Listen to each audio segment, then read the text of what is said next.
Is it updated for you now? Hold on, Also, let we're me live. refresh. Oh, we're live? Okay, wait, It maybe I should be shouldn't live update on it. Twitch. Yeah, yeah, yeah. Okay. No, it's fine. But anyway, the title is Seed parentheses Why Whales question mark. I hope people appreciate it. Also, welcome. We're Philosophizing. I'm Nathan. I'm Ruby. And so today we're going to be talking about like some kind of like viral health stuff that has been going on and the science like that's been like just like around on the internet and the science or lack thereof behind it. Yeah. I also wanted to rage about clickbaity adverts that are clearly targeted at old people and people that are vulnerable already, and using neuroscience as like the weapon, As the like bait. as Yeah. the bait. And it Uh-huh. angered me so. I maybe we'll post post the link Yeah, and no, then like we can okay. rage Yeah. about it. So I mean, should we post the link or is that just like advertising it? But yeah, like last night I saw like Ruby like sent me this link and I click on it and I'm just like, what the heck is this? Like before I saw your commentary on it, I was like, did you get a virus or something? And then yeah, It was a it's just YouTube advert. I was so like a angry. fake it showed up for you on YouTube. It showed up on YouTube for me. So what really frustrates me is that YouTube did this whole thing. I guess, we're social media people now, so we can rage about it, but we're not paid by anyone. So Mhm. YouTube did this whole thing in like 2016 where they like allowed the people who made the content to, or sorry, the advertisers decide if they wanted to post their adverts on particular video content creators feed, like during their their intervals, like how you watch a YouTube video and then there's like two commercial breaks in between. And so Mhm. originally it was like, you paid YouTube and then you got things shown and it was just random, and then every time people watched the video made by the content creator, you get the money. um and in 2016 they did this thing where they switched over, where the advertisers were allowed to pick who they could show their adverts to, like Mhm. demographics wise. And so YouTube has that kind of data which they don't share with us. And then they can and because of that, then the content creators would get like a portion of like whatever clicks they get when they watch. And certain videos would not get monetized, whatever. They'll be like, this is like PG-13, this is R-rated. Mhm. And they're like, we don't want any of our commercials to go on R-rated things.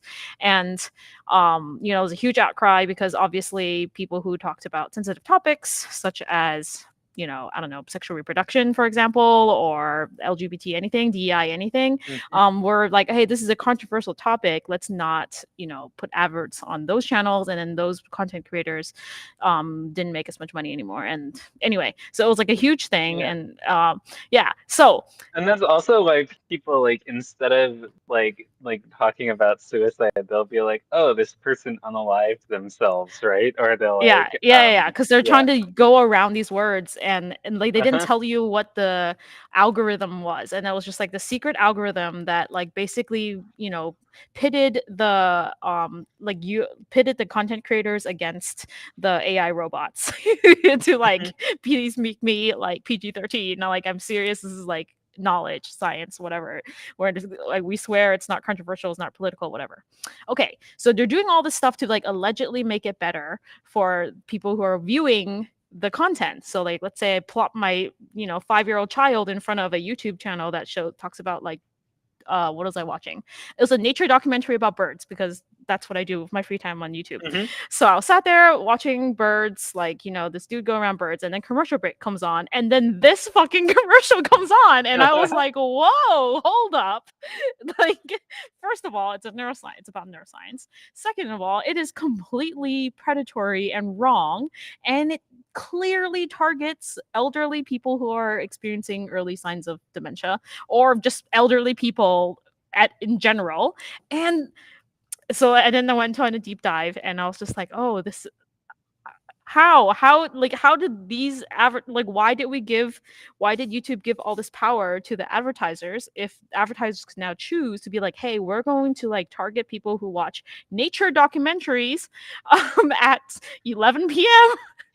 in So like the you think Boston it thought area. that you were like an old lady with like dementia because you were watching a documentary about birds is what's going on? Oh, Yes. So that's also kind of insulting, like when you think about it. But I mean, I was looking through like what data was I giving because I was hmm watching these videos on YouTube at this time. I had an IP address clearly in Boston area, hmm and maybe I do have eclectic taste, and it could be like crossover into like the elderly range because I like looking at birds.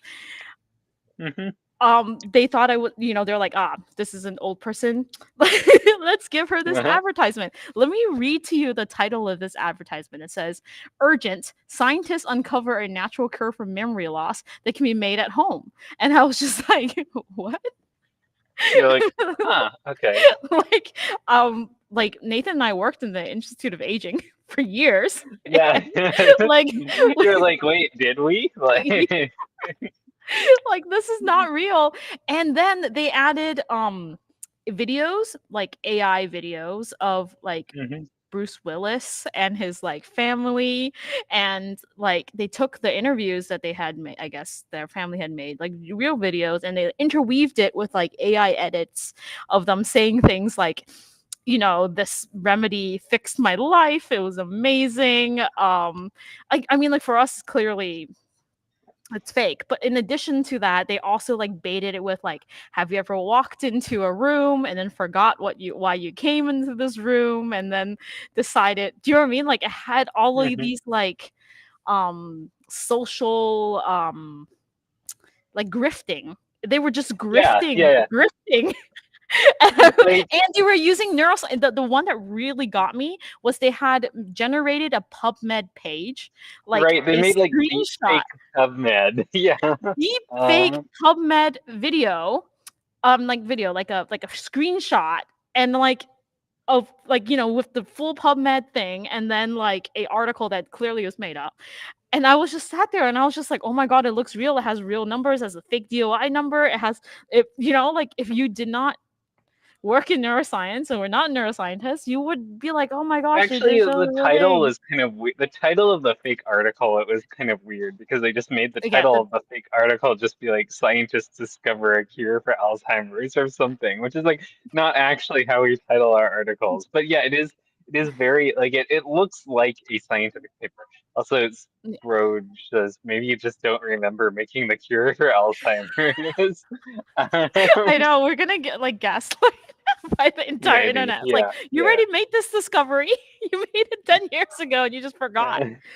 Um, um, but I I will say like raged. I was so yeah, angry. And I was like, relaxing and like puttering around the house, watching my bird video. And you were like, oh, I wanted to watch my relaxing bird documentary, and yeah, now I got yeah, so angry. I yeah, was so angry because like clearly and then if you like, I didn't follow the links, but like I looked into like, I dug and I like looked up the company. Like I don't need to tell you like what company it is. It's like a shell actually, company in like Florida. Like I followed you it all the know, we way. should. I mean, I doubt.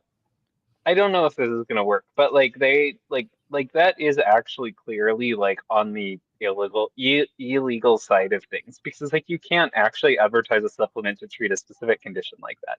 Like Yeah. that is actually illegal. Um, I reported like it legally in the US immediately. you can what? I reported it. Like, how on YouTube Oh you can yeah. Oh, like to who? retort Yeah. to the YouTube. I retorted to Yeah. YouTube and I was But like, if you track down the company, you should like send it, or we should like send it to the FDA too, and just be like, hey, yeah, these, so yeah, not okay. Yeah. So, I yeah. mean, it's targeting elderly people. They're asking for money. They're asking for, information from these elderly people about, um, like what they're using now, like what they like they're stealing data, and they're stealing, and then some people are going to send money like for 1999 whatever, you can send money to blank and they'll send you some honey water, I don't know. But I Mhm. was so pissed. It pissed me off, like, yeah, it was just targeting elderly people. Like, these are people, Mhm. like, my mother would click this link. Like, I Mhm. 100% Yep. know that my mother would have clicked this link, and I just sat there fuming because, like, talking your mother out of clicking this and being like, that's not good, that's a bad idea, is a lot of work. Like, isn't Exactly. this the Yeah. point of, like, this, keeping the viewer safe? And, like, this doesn't happen all the time. Like, this is not new. Like, this has happened in other fields. Like, for example, like, you'll have like a creator that's like, here's like sexual health for LGBT youth, and like this is how you get care, and like this is what it's supposed to be. And then, like, meanwhile, like, the adverts are like Christian, like conversion camps. They're trying to like the adverts are like trying to like de-gay the people Yeah, there by are like the like children that making are them trying to feel get bad. help. Yeah, like this shit is happening right now. It is literally like, also, like, whenever I get like political like adverts, I'm just sat there and I was just like, man, like like they picked my demographic. They thought I was do you know what I mean? Like, it was not Oh random. yeah. It is No, not okay. random Yeah. that I got targeted by, this, old person advert, and I was sat there, and it really picked me because it really irked me because they used neuroscience, and like they tried to like weaponize the science, and this is why no one believes in science, because these old people are like, Right. yeah, look at this. Yeah, I do wonder about that. Like, okay, like when I mean, like there has been like especially like with Alzheimer's drugs, there's been like a lot of controversy about what works. And like I don't know, I do feel like it's not like honestly, it seems like a lot of these supplements are kind of like in the fringes of that discussion. Like I haven't heard someone be like, "Oh yeah, this is all a scam because people tried to sell me this honey thing." But like I think it's definitely like a kind of a symbiotic relationship. It's like people don't trust the pharmaceutical industry, and then they're more likely to go for these things. And like I think even more damaging, these companies like often make a lot of profit by making people be suspicious of whatever therapies kind of work too. Yep. Um, Oh, it's the snake oil salesman. Like, this yeah, is like a new level. They have upgraded to AI and like targeted ads at particular demographics. They're using, literally fake science, like literally yeah. made up PubMed page. I I feel was like so angry. yeah. And also that thing that you mentioned about the like, oh, do you like forget stuff when you go into a different room? So interesting, like I work in memory research. I think the the interesting thing about that is like every time we get like healthy adults coming in for our studies, like a lot of them say like, okay, I'm worried about my memory because I forget what I was going to do or I forget people's names. And those, it turns out, are just like incredibly like common memory failures that people tend to worry about, but like they are um, just they're very common for everyone. Yeah.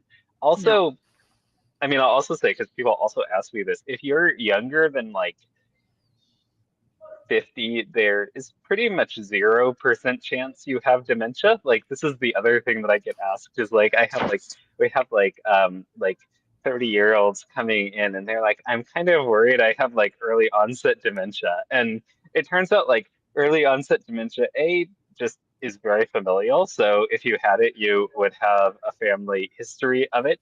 And B, when we say early onset, we mean like 50 years old. It's not something that's gonna be affecting like 20 to 30-year-olds. So those people are usually just like tired or stressed or like not paying attention to the thing they were trying to learn. Yeah. Oh, it's just like they used all of the tactics that, we talked about, previously, when they're like, scientists don't want you to know. And it Yeah. like Uh-huh. it is a social engineered statement to be like, oh, I want to know what the scientists know. We like that. Hmm. We want to know what the scientists know. But when it's phrased like that, it feels like, for me, it's a red flag already. I don't know if that's a red Yeah. flag for everyone else. I Like, feel I like hope it is after watching you rage about it. I feel like Scientists it want you to should. know. Yeah, I feel like it should be a red flag, or it should be a red flag because like there's really no situation in which scientists don't want you to know anything. Like if anything, it's kind of the opposite. I was gonna say, okay, big pharma might not want you to know because big pharma could tell a scientist who works for them, be like, hey, like when you make a discovery, like can't talk about it, you can't publish it. Like we're gonna patent it and then we're gonna sell it for a lot of money. I can see Yeah, that. and I mean, okay, I can see that, but I also think that people forget that like the bulk of the basic research and development of these drugs is happening at public universities where the incentive is to publish Yes, this thing. and So it's paid like, for by your tax dollars. yeah, So and public, like we publish it so you can read it. Like, they because this is like a conspiracy theory that comes up too, is like, oh, pharmaceutical companies like developed a cure for cancer, and it's like they actually do not have the technical ability to do that. Like if a cure for cancer was developed, it's like they're not actually spending the money to do that basic research. They will like take your cure for cancer that gets invented at a university and like figure out how to mass produce it and do large clinical trials of it, but the research is already going to be out there because they do not have the infrastructure to like do clandestine research and then on this basic biology and then like cover it up. yeah, they Um, usually look for things that are very promising in academia mhm. first, and then they'll be like, okay, it's worth it to spend all this money, front all this money to take it through clinical trials, and then if it does work out, on the low chance it does work out, then we're going to put a patent on it for 10 years and then use that money to recoup the money that we invested to do the safety trials. Like that is their strategy. They are incredibly successful. It is wildly it is wild how successful they are. um it is just the way Yeah, it works right now. But most basic scientists will tell you that they're working real hard to try and publish the things that they yeah, discover. exactly. It's like, yeah, we like most scientists actually like that is how you get recognized for what you're like as a good scientist, is that you tell people about your stuff incessantly. Yeah. Um, And also, if so you ever see a deep fake of a PubMed article, I highly recommend just going on to PubMed, like just put it in Google, like go to PubMed and then type in that title and see if an actual article opens up. Usually you can at least read the abstract. If it's behind a paywall, you should at least read an abstract and like see if it matches and if it's, saying what it's supposed to say. Um, like bare minimum, like do that quick Google. It's worth it. Please don't fall for any of the crazies. They're getting really good. Like they had a who's that? Anderson Cooper, like a really good, like mhm. fairly Like well. yeah, in this fake ad, yeah, Yeah, the fake ad. They Anderson. had Bruce Willis. They had Anderson Cooper. They can make them say anything. Like any Yeah, public figure who has like a lot of hours of just screen presence.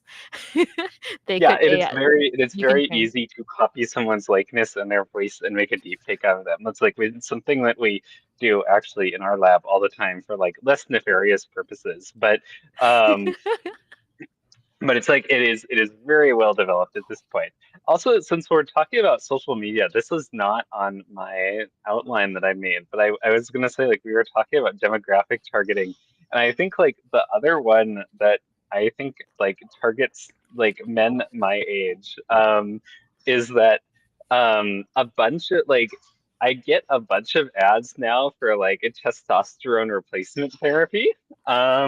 Like for some reason there's like there's like 16 different companies that are trying to sell this to me. um and it is quite interesting because I mean I feel like this one is a little bit more ethically ambiguous in that like clearly there are people who would benefit from it. Like it's not like it's an outright scam. It's like, and there's actually increasing evidence that like some men have like a pretty pronounced drop in testosterone with age and they become depressed and they have higher risks of metabolic diseases and they really benefit from getting on this. It generally doesn't happen in like 30-year-olds. Like I think that is one of the things that's kind of sketchy, is that they're targeting this population that is like probably not the one that needs it the most clinically. But I think it's a more interesting ethical like consideration. Yeah.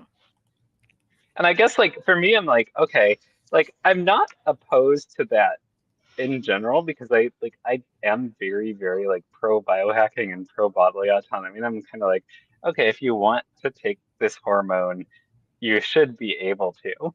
But at the same time, like I'm like you see all these ads and you do kind of wonder like, okay, these are being advertised like they're like, oh, it'll make you feel more energetic and like more like you'll gain muscle mass. And like what they don't say is like also like it can really mess up your fertility, for instance. Like that's like the part that none of these companies are talking about.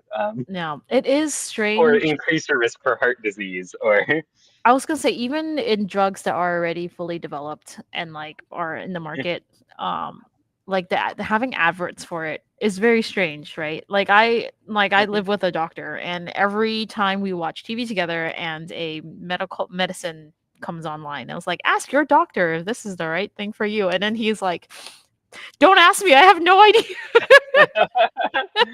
He'll sit there and he was just like, well, I would never prescribe that. Like he was like, never heard of it before, it's brand new. And I was just like, well, like I understand advocating for yourself, and like it's when just like ask your doctor, and he's just like, I have no idea. yeah, like I looked over at him and I was just like, what if a patient came to you and was like, can I change my statin to this statin that I saw on a YouTube commercial? They said to ask And you. he's just like, maybe. Yeah, he was just like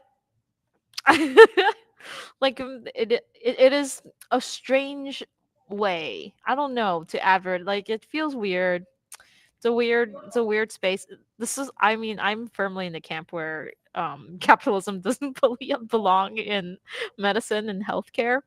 Um so like I have very different views than someone who Hmm. who works, do you know what I mean? Like I don't work in Yeah, pharmaceutical. then like maybe the average.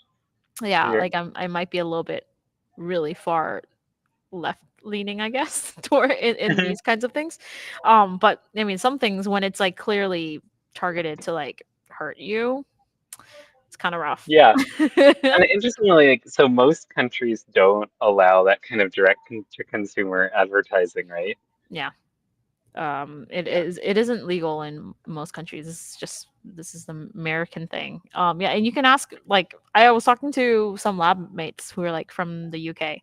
They don't get adverts And they're all about. just like, what's going on? Yeah. Yeah.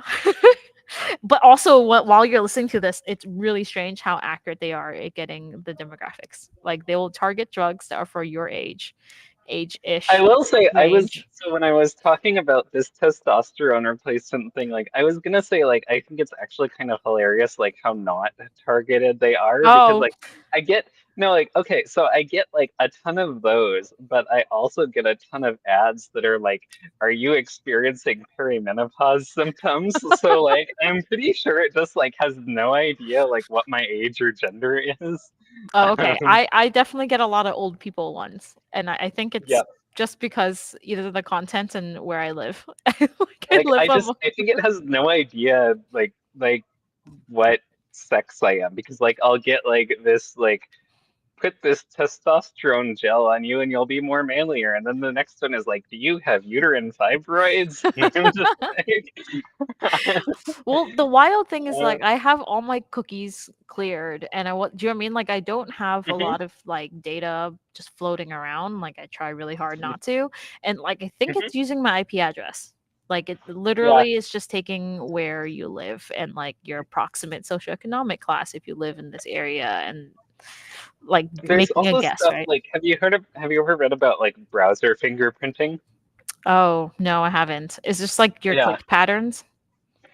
So it's more usually like technical information about your computer and browser. So Mm. like it turns out that if you record all the specifications that your browser sends to a website, which is mostly stuff that's used to like make the websites readable and work, like what is your screen size? What versions of JavaScript does it support? Like, do you have cookies or not? It turns out most browsers send enough information that if you combine it in a smart way, you can actually uniquely identify a person. That's creepy. Yeah. The Okay. good thing is most ad blockers do like because they block the advertising companies, the scripts that do the fingerprinting have to come from the advertising company. So like I think some of them can be blocked by like ad blockers, but I think especially on sites like YouTube where it also has access to your Google account, things like that, Yeah. it might not be getting all of them. Yeah. Yeah. Tough. It's very difficult to. That would be another fun stream topic, actually, Yeah. is like to Sorry for try. segueing so far into this. No, We really no, it's wanted to fun. talk Yeah. about tech that was being advertised, and I just raged about adverts for 30 minutes. Um Yeah. let's talk about some of the things you actually prepared The for today. oils. Yeah. Okay. Yeah, the So oil. I regret that like once again we have to talk about someone in the Trump administration. I feel like this keeps happening. Like we were doing this dating site thing and then I was just like, okay, now we're gonna talk about JD Vance. But once again, um there. So one thing I started seeing popping up like a while ago was a bunch of people talking about the health effects of seed oils. And actually, this is something that RFK Jr. is very excited about. Is like, I think they just shared.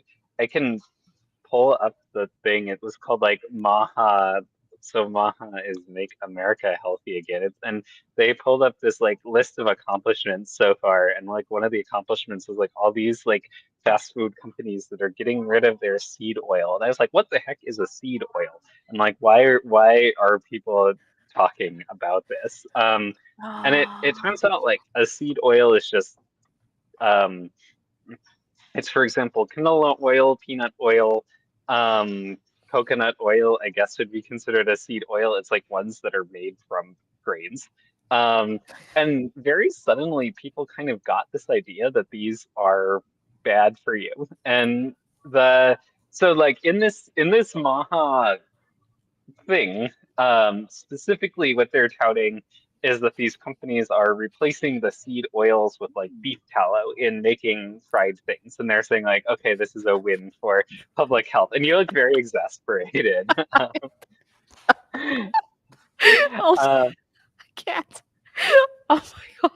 Okay, sorry, continue, and Nate. I mean, I think a lot of like the just like weird bullshit that the Trump people say, this is something that's been kind of like bubbling on like the right leaning part of like these like health and fitness communities is like seed oils are bad for you. And but like I was like I only view that like non-consensually. So that was like the first time that I had heard about this. So I was like, okay, why do they think seed oils are bad for you? And it gets into this concept, which actually has some scientific bearing, which is, have you heard of like the idea about like the ratio of omega-3 and omega-6 fatty acids? I did hear I heard like you just need more of the omega 3s from like the fish. You need to like have a good balance of that. But like Right. it's just kind of I figured it was one of the fads about Right. about Yeah. oils. So these are two just like different, chemically different kinds of fatty acids, omega-3 and omega-6. It refers to just like a difference in the chain of the hydrocarbons. Um, and generally, nutrition, there seems to be this general nutrition agreement that it would be beneficial for most people to eat more omega-3 fatty acids.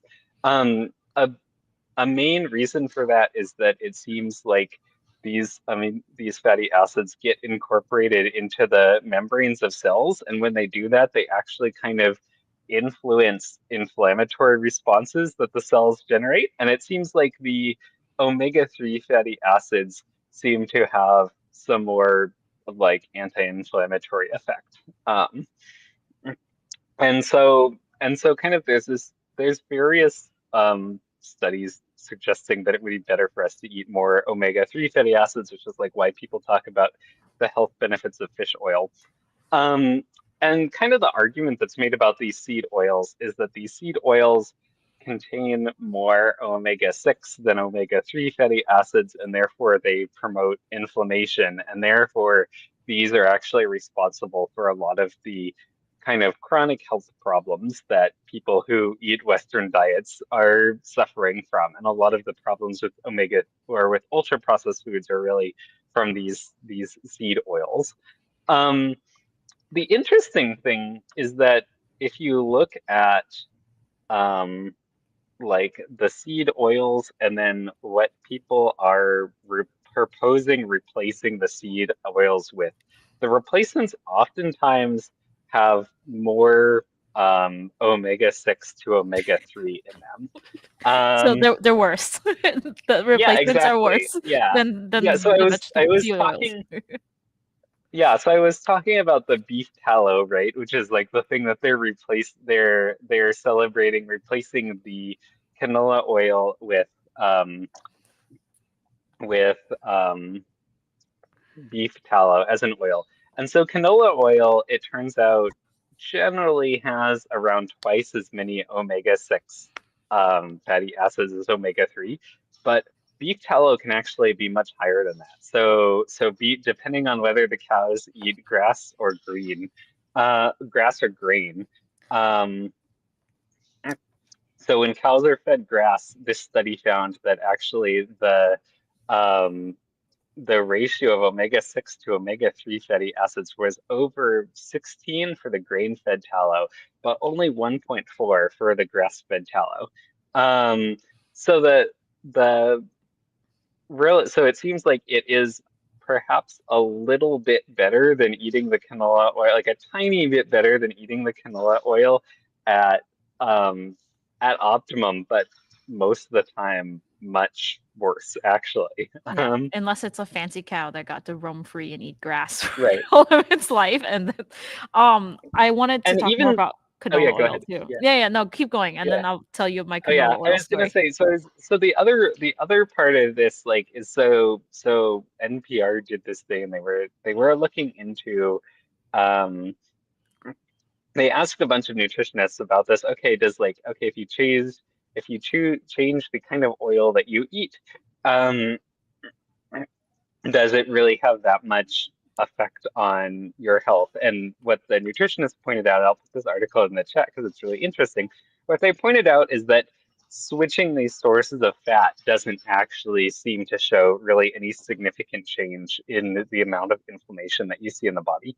I think, yeah, and they said, for example, like we also need some amount of omega-6 oils, like if you're not getting enough of those. And they really just recommend eating fatty fish like salmon, mackerel, sardines, and plants, including walnuts, flax seeds. So flaxseed, which is a seed oil, actually has a huge amount of omega-3s in it. Like it's largely omega-3 in chia seed. That's very nice. So yeah, this seems completely off base. And I'll say like, okay, there's this omega-3 omega-6 ratio, but like there's other things. So it's like, for example, another question is like what percent of the fat is saturated fat? There's a lot of controversy about this. People have argued a lot about like to what degree this is really important for heart disease. But it does seem like if you eat more saturated fat on a population level, it does somewhat increase your risk of heart disease. And so these seed oils are mostly polyunsaturated fatty acids, and they're being replaced, like when you replace it with beef tallow, with tallow are things that are saturated fatty acids. So there's potentially other things that are going on when you do this that are not so good too. Yeah. So my story about canola oil actually has to do with one of these fatty acids. So uric acid is a fatty acid, and it is found when you like just fresh press flaxseed oil. I'm sorry, not flaxseed oil. When you fresh press rapeseed oil, which is what we Which is call canola oil. Yeah, and it's called canola. Yes. It's this name they made up because Canada can grow a lot of canola, can grow a lot of rapeseed, and they're like, we need to market this as something besides Right. It rapeseed. turns out no one wants to eat rape oil, which So, which is an oil that originated in like Southeast Asia and then was taken by the Romans and like it traveled across Europe. And so it's like it grows really well in like dry, droutish, cold climates. Like think Canada. So Canada can grow rapeseed really well. so They're like, it's named canola oil after Canada. yep, Canada. The CA part is from Canada. Wow. Okay. Canada oil. Yeah, I canola. was I was wondering what like the I was wondering what canola was. Yeah. And so like in the 50s when they first were pressing, they were like, how do we use this oil? They did a lot of safety things with it. So like they did a lot of really controlled safety things, and they were really worried about uric acid because like when you feed uric acid, like that fatty acid in particular to rats, and I think forget, is it rats or mice? I forget which rodents. They fed it to a bunch of rodents, like way over quantity, and the rodents had like heart lesions and like they didn't do well. And they were like, "Oh my Hmm. gosh, like this is horrible. We were really worried about it." Um, and so Because uric acid is normally kind of like a metabolic waste product, right? Like your yeah, body's trying to get rid of yeah. it. Yeah.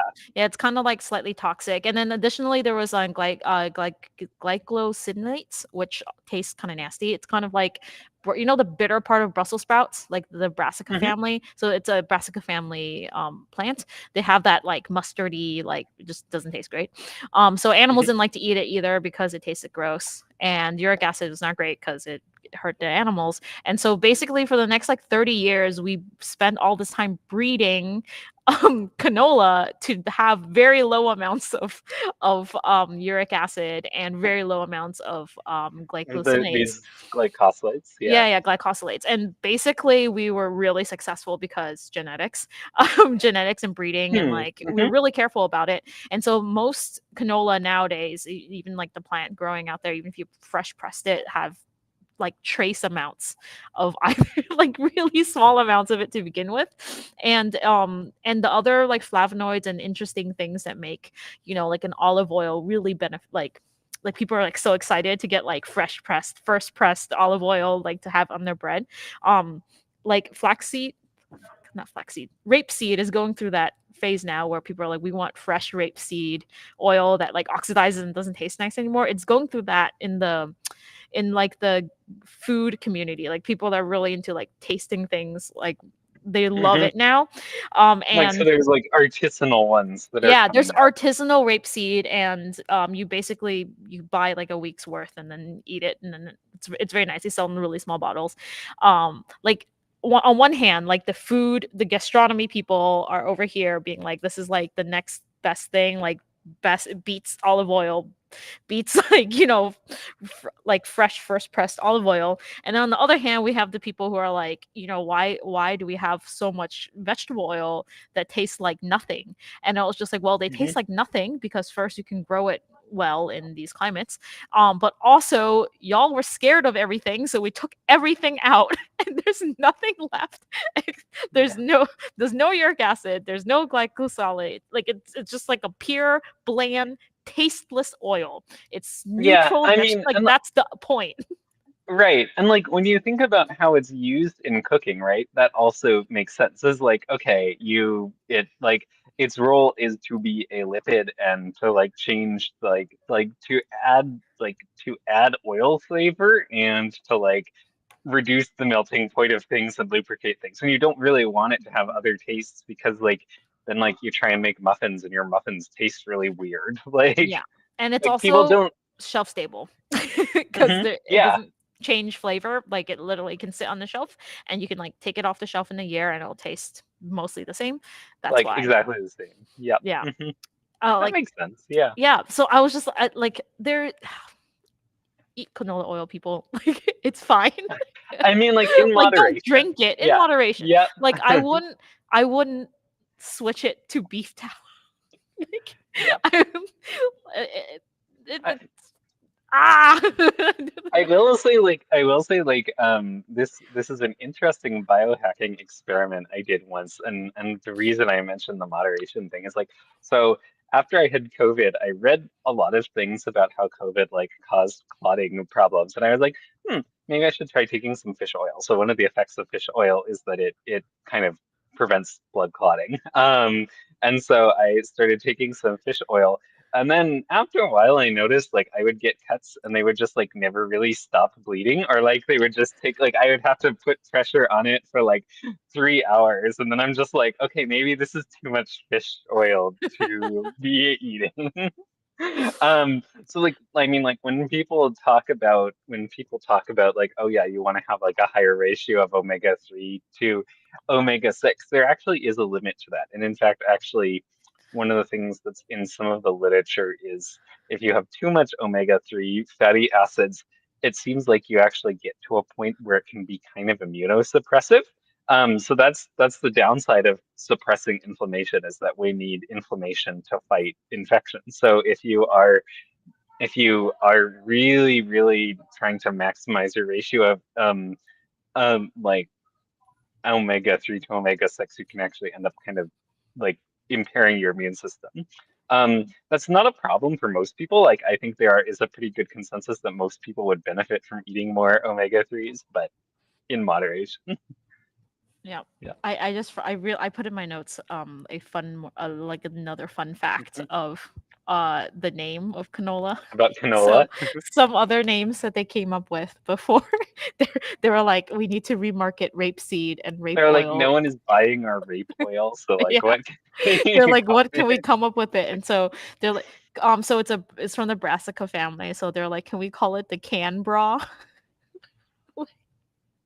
What, so was the can supposed to be Canada Yeah. again? Canada for Canada and bra for Brassica family. And it was can dash bra. I think the people, the canola oil people were like, we cannot sell it as can bra. Like, why? Yeah. Like I'm kind of happy with it being called canola oil, but basically it went through a lot of safety. Like the Yeah, FDA went through it, the a lot of Canadian a version lot of of the FDA went testing. through it. They did like deep amounts of studies, and they all categorized it as generally recognized as safe, so that's grass. But I think these oils actually had more like teas can get generally recognized as safe, but like these oils went through the ringer to be genuinely recognized as safe. Like people were genuinely worried about, Like the they were uric really acid. scrutinized. Yeah. Yeah, it was like highly scrutinized by two different government entities. Like it's fine, y'all. Like maybe Mhm. this is like an anti-Canada thing. Like let's not buy An their oil anymore. anti-Canada bias. Yeah. Yeah. But I mean, honestly, health it could wise it's be. fine. Yeah. I feel like culturally like I feel like part of it is like, okay, it's like people like they're really into just like eating meat for some reason, which and I guess probably also it supports the American economy, and it diverts attention from actually what all the nutritionists think is the biggest nutritional cause of these health problems, which is what they call ultra processed food. Yeah. And I think it is a little bit, so from what I've read, no one is completely sure what about food being ultra processed makes it so bad for you, because it's like technically like, okay, if you take carrots and you make them into a carrot smoothie, like that is now an ultra processed food, and like no one's gonna say like, okay, that then makes it much worse for you. So it's clearly there's some chemical or mechanical things about ultra processed food that are actually like is what is causing the problems. But what real nutritionists really seem to focus in more on just like things that have a ton of sugar and fat and salt in them in general, and are formulated in a way that just kind of are not very satisfying, but they have a lot of these kind of empty calories in them, seems to be one part. Um, there's increasing concern that like nitrates in a lot of processed meat might be a problem, might be a risk factor for some cardiovascular diseases, and lack of fiber. I was gonna Um, say, you mean the things we put yeah, into the meat so that microbes don't eat it is also I bad for mean one us? of them. Yeah, I mean I think I'm not.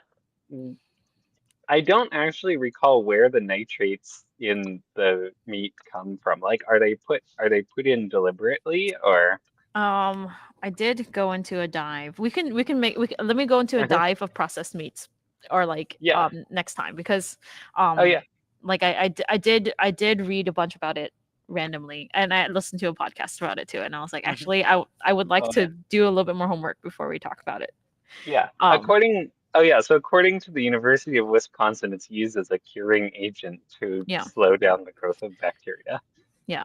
Um, But we can talk about all the different yeah, yeah. cultures, like how different cultures cure and process meat Meat. for storage, and like what it does to it. It, like, I mean, genuinely changes the product, right? And um I don't know, like I didn't do the research behind like how healthy it could be, and but yeah, it's Mhm. clearly a Yeah. processing agent. But yeah, like when you think about it, you're like, okay, this makes, bacteria not want to eat it anymore. And then you're Hmm. like, oh, what's it doing to us? Yeah. I mean, and like, I don't know. I think like I feel like you do have to be careful about this like that assumption because it can also be misapplied. So I think one of the things people get really freaked out about is glyphosate, and they're like, "Wow, you spray the glyphosate on the weeds and then they immediately die. What is it doing to us?" And it turns out the answer is nothing because it glyphosate or Roundup is very, very specific to this enzyme that is found in plants that helps them do photosynthesis. And it turns Yeah, out we don't do photosynthesis, so we have no enzyme remotely like that, so it doesn't really do anything to us. we don't need to photosynthesize. We're fine. Yeah, exactly. Yeah, it like so I think like it's sometimes a good heuristic, but I think it can like sometimes lead you astray too, I No, no, guess no. Yeah, is yeah, yeah. absolutely. Um I was gonna say, I think that the interesting thing, and this kind of leads into one of the things that I wanted to talk about, which is like things that kind of sound like scams but um, things that kind of sound like scams, but actually like have some evidence behind them. I was particularly looking at like exercise ones because that's like a thing that I like. I like running a lot. Like you see a lot of things about like the biology of how to improve your running performance. And basically, so nitrates are really related to the nitric oxide system in our cardiovascular system, which is used for regulating blood flow. And so potentially that's one of the reasons it could have like health effects, negative health effects for people is that it's kind of it acts on blood vessels and it could be like doing something to our blood pressure or our blood vessel walls. Um, I was going to say though, so interestingly, some things that kind of sound like they could be scams, but they have some evidence for them. So one is if you want to like be better at exercise, there's quite a bit of research that beet extract also actually has quite some beneficial effects, and it is actually kind of similar. So beet extract contains a lot of nitric oxide that acts as a vasodilator, so it opens up your blood vessels, and that seems to in turn improve the amount of oxygen that can get into your muscles while you're exercising and improve their ability to perform. Um, What kind of studies were these? Like, are these human studies, or did they A run lot of them on these are human animals? exercise performance studies. So there'll be things like you take people and you oftentimes they kind of calibrate it. So there's various things they can look at, like in different studies, they'll look at like how much force can people generate at maximum, or kind of how long can they continue working at this particular intensity. Or sometimes they'll look at like just like how is it changing the ratio of gases that they breathe in or out, which you can use to infer things about their metabolism. But these are largely human studies because they're things that are safe to test on humans. Do they do like a baseline and then like make them go on a all beet diet for a couple weeks and then like Yeah, come back and do it I again? think with the beats, it's more of an acute effect. So it's like that they give them it's that they give them like a beet juice drink for like 20 or a placebo like 20 minutes before they have them go and do the exercise. And then Oh. um there are some there and it seems like for some like kind of I think there's probably some individual variability in like, okay, for what exercises and what people is this a limiting factor? But it seems like it is quite promising as a thing to improve exercise performance. This is another thing. So actually, if you hang out in biohacking communities a lot, one of the other weird things, which sounds bizarre but actually has some science behind it, is that you'll see a lot of people recommend taking Cialis for exercise. Um, and so Cialis is a erectile dysfunction drug, but it seems like it potentially has some of the same effects kind of on blood vessel dilation throughout the body. And it seems like there's potentially also some effects of like, so it inhibits an enzyme called PDE5. And it seems like that also has some benefits potentially for muscle growth too. Um, there's a lot of side effects too. It can make you lose your hearing. So like it's not necessarily like a great thing for like I'm not like saying like, oh, everyone should do this, but this is like there is some evidence for it. Yeah, I was gonna say there's huge push in, I don't know, maybe like 2015 era where they're like, you need to have a tomato a day, lycopene, it's good for your health. Oh yeah. Yeah, I vaguely recall that. Yeah. And like Did that pan out? it did pan out. They did some really longitudinal studies, and Hmm. like controlling for all of the other healthy diets portions, Hmm. like there is no magic food, but they're like slightly better, like decreased of hypertension by like 30-ish percent, 30 Oh, 35% interesting. less than the two groups that are like doing their spoonful of tomato paste a day for years. For years, What did they 16 different countries. I mean, it was really hard to get people to do it for this long. what yeah. So this is a chronic effect, it Yeah, sounds it's like. like a Yeah. chronic effect of having tomatoes in your diet regularly versus not. It's in preventive cardiology style.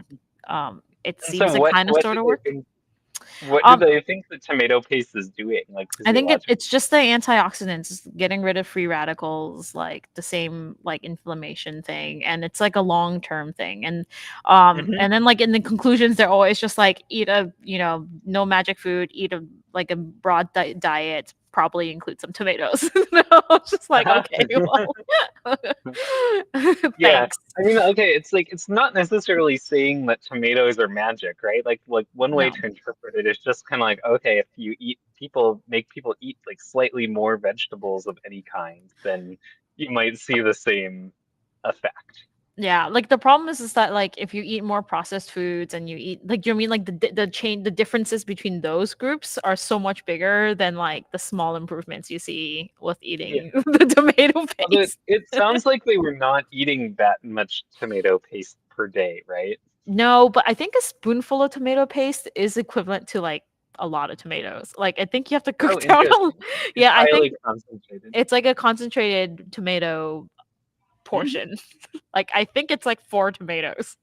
Like if you ate a spoonful of tomato paste a day, it's quite like it takes a lot. I don't know if you tried to cook down fresh tomatoes before, but it's I mostly have. water. It didn't go well, It takes a but long time to yeah. become a paste. That's Um, true. I wonder what the effects are if like you have people, because I know another thing that gets advertised to me a lot is like greens powders where they just like grind up like 12 different kinds of vegetables and make them into powder. Like I wonder if that would like have the same effect. Or I wonder what evidence there is for like the long-term health effects of those.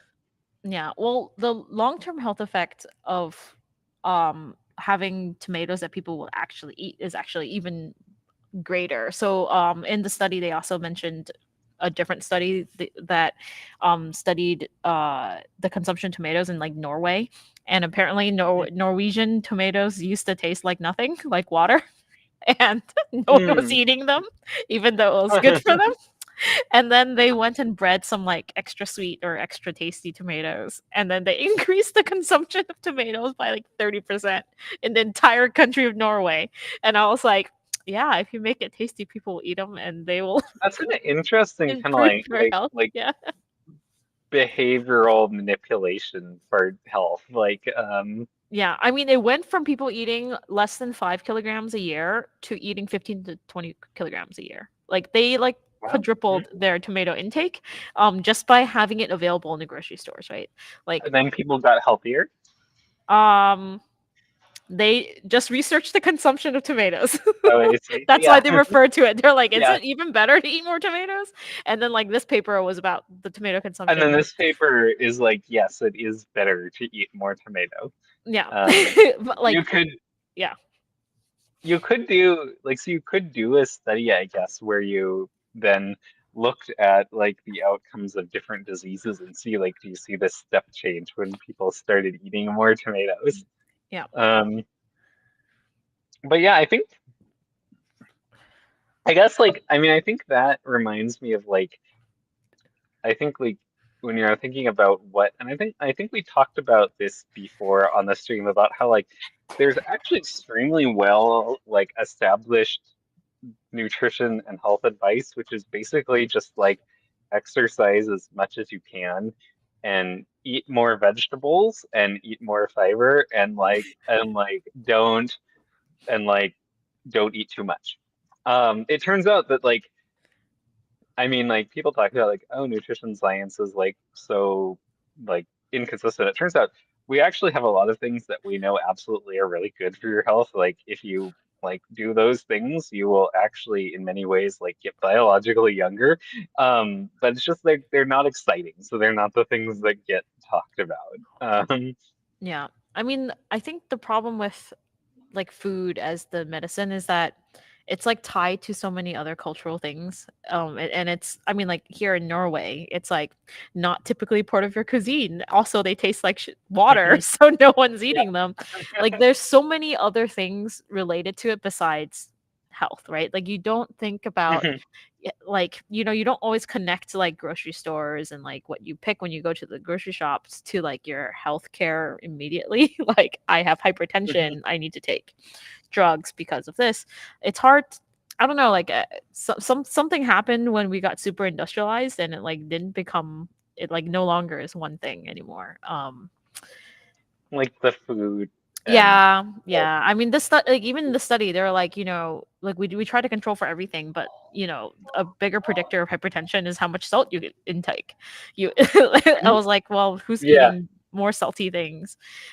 You if you eat processed food, you might accidentally eat way more salt than you think you are because it doesn't taste salty. Like there'll just be Yeah. a lot of sodium in there. And I would actually say I think like in some cases people like I think in some cases people like also overestimate the effect of like diet on these conditions too. And like in some cases it's like okay, why like there's this group of people saying like oh yeah, like, your diet is your medicine, but we also have other things that are like much better medicines. Like kind of the classic example being diabetes. There's this other whole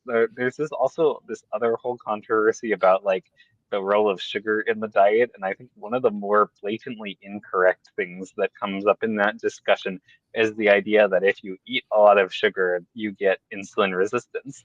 And there's really very little evidence that that is an important factor in insulin resistance. It might be somewhat of a factor. It's like you can't say it's not, but it's like we actually know that like insulin resistance is much more tightly related to like are you obese? How old are you? To some extent, what is your ethnicity? Are you pregnant? And do you have other metabolic diseases? And do you have other genetic risk factors? Yeah.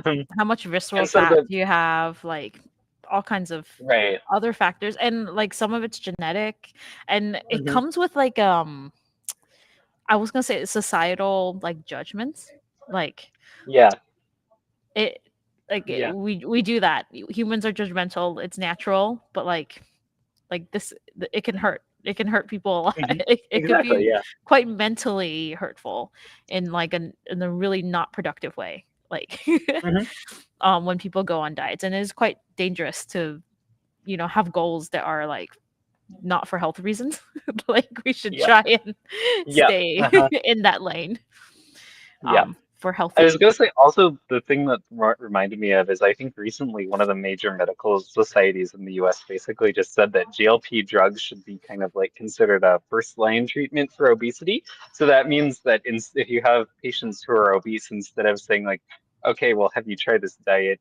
And then if it doesn't work, then we prescribe you this drug. It's just like they do both at the same time. And I think that kind of speaks to it's like, okay, yes, technically you can maybe manage this by changing your diet, but we also just know epidemiologically that doesn't work that well. So there's other things we have that work better. Yeah, I was gonna say, I think, we can, like, those who are super skeptical can, like, when they realize that companies, food snack companies, are finding ways to get around GLP-1 receptor drugs, like it works, right? Like it Yeah, clearly is working. It's working so well, it's cutting into the sales of snack products, and they're now making snack products that are that receptor or GLP-1 receptor that are like GLP insensitive. Yeah, antagonists. and I was like, this is ah, this is But it's just using like that's science for the nefarious yeah. reasons. I feel like that's like very cyberpunk, but in a way that no one anticipated. I know. It's happening. It is happening right Mhm. now. It is wild. Anyway, with that, we are out of time. Yep. Yeah. Thank you Anyway, for thanks for joining. joining Yeah. us. Until next time. Yep. Thanks.